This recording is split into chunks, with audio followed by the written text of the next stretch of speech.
Olá pessoal, mais uma vez eu tô de volta aqui. Dessa vez eu demorei bem menos, né?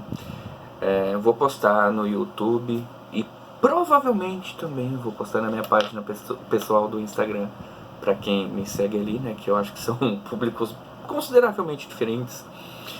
Mas o que eu trago aqui hoje, eu acredito que seja um tema de certa relevância, certa importância, que também já é algo que eu tenho plena certeza que outras pessoas já falaram a respeito em outros vídeos, mas eu considero realmente importante, que é aprender a perder, né?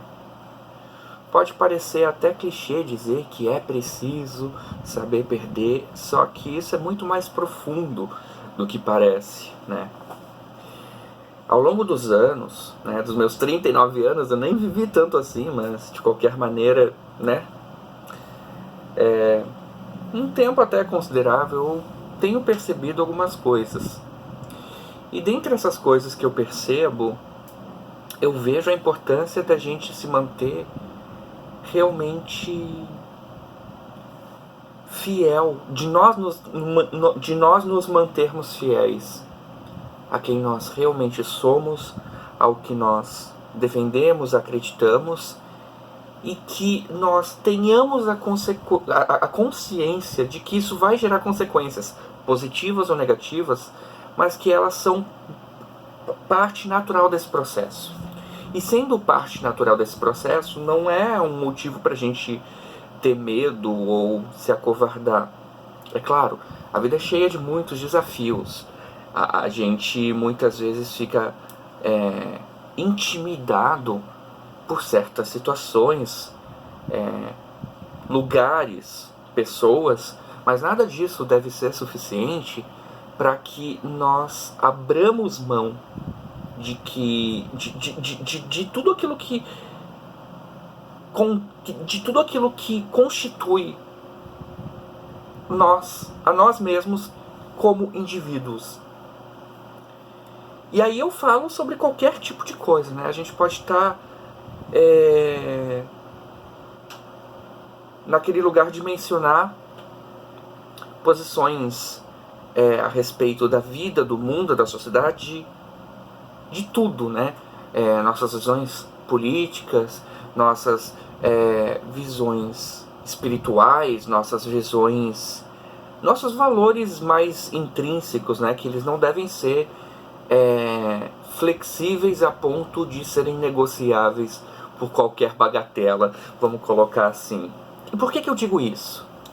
Porque a vida no mundo real, né, assim, tipo, principalmente no ambiente que eu convivo, né, universidades e outros ambientes, eles muitas vezes colocam em cima de nós o peso da gente assumir posicionamentos que muitas vezes não correspondem àquilo que a gente realmente pensa e àquilo que a gente realmente acredita. E não significa, contudo, que nós não possamos aprender com aqueles que pensam totalmente diferente da gente. Na verdade, eu acho isso muito produtivo, muito proveitoso, porque quando eu entendo como o outro pensa, eu entendo o ponto de partida daquela pessoa.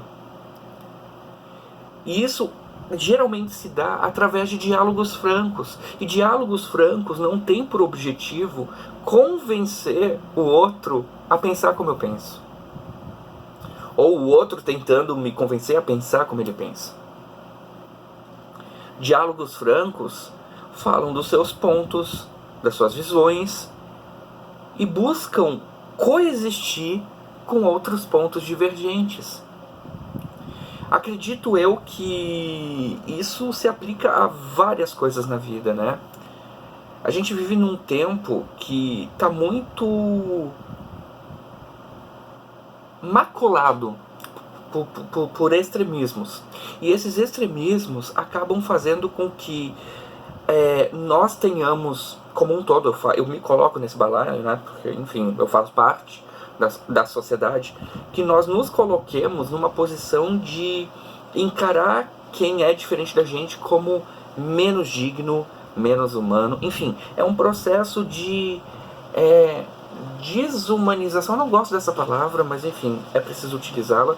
Tem chuva aqui fora, então vocês vão estar ouvindo barulho. É um processo de desumanização do outro para justificar, de repente, o descarte que a gente quer fazer em relação àquela pessoa. A vontade de, enfim, não ter aquela pessoa na vida, né? E tudo isso faz parte.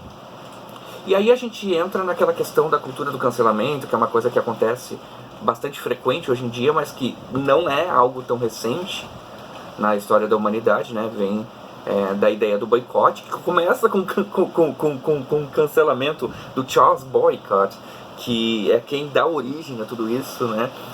E justamente ele foi o primeiro cancelado da história. Mas a cultura do cancelamento, ela tem essa coisa de atacar o indivíduo e não, de repente, alguma ideia que você discorde do indivíduo. É claro que eu não estou aqui abrindo precedentes perigosos para defender o que é indefensável. Não é isso.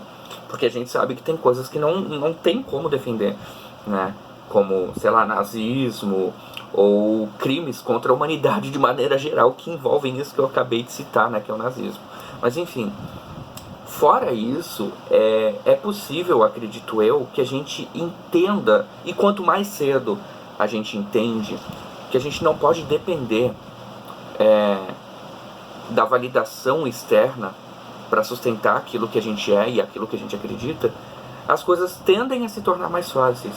Porque as consequências virão de qualquer jeito, a gente não tem como agradar todo mundo o tempo todo, isso é impossível. Na verdade, é muito mais do que impossível, assim, inimaginável, não tem como. Ninguém agradou todo mundo, nem mesmo Jesus Cristo, né? Então, quer dizer, a gente precisa ter essa consciência, porque muitas vezes, muitos de nós vivemos naquela ideia de tentar agradar os outros a qualquer custo, né?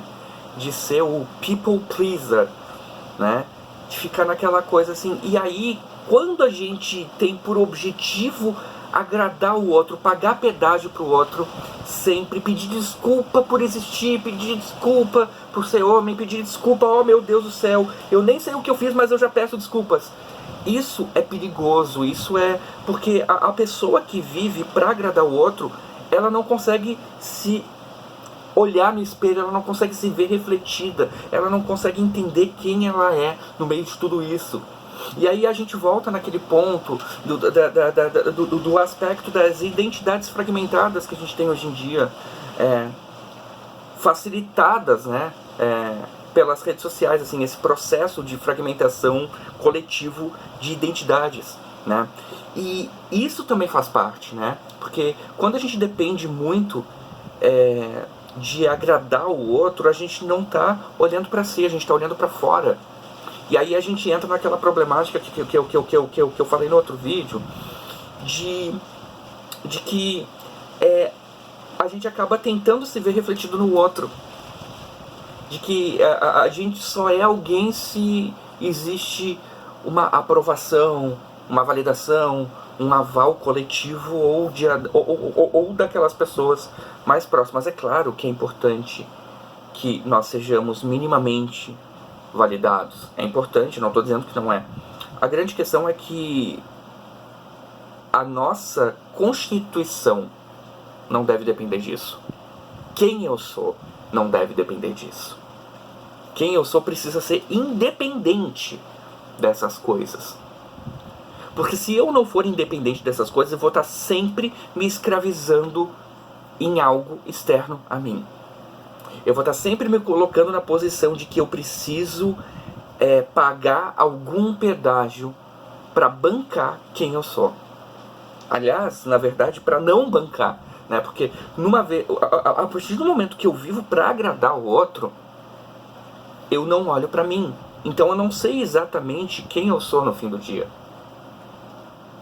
E isso é uma coisa que eu considero que é importante que a gente coloque em debate, porque a gente está vivendo um tempo muito perigoso nesse sentido, de que cada vez menos as pessoas têm liberdade ou tranquilidade para falar realmente o que se passa em suas mentes, em seus corações, e de ter o mínimo de segurança de saber que não vai haver tantas consequências negativas em se ser o que se é. Eu acho que a gente precisa pensar um pouco nisso, porque não faz sentido a gente defender a liberdade de alguns grupos específicos e ao mesmo tempo querer que outros tantos grupos se calem e se curvem diante das demandas desses grupos específicos. Eu teria muito mais a desenvolver, mas por hora é isso. Até o próximo vídeo.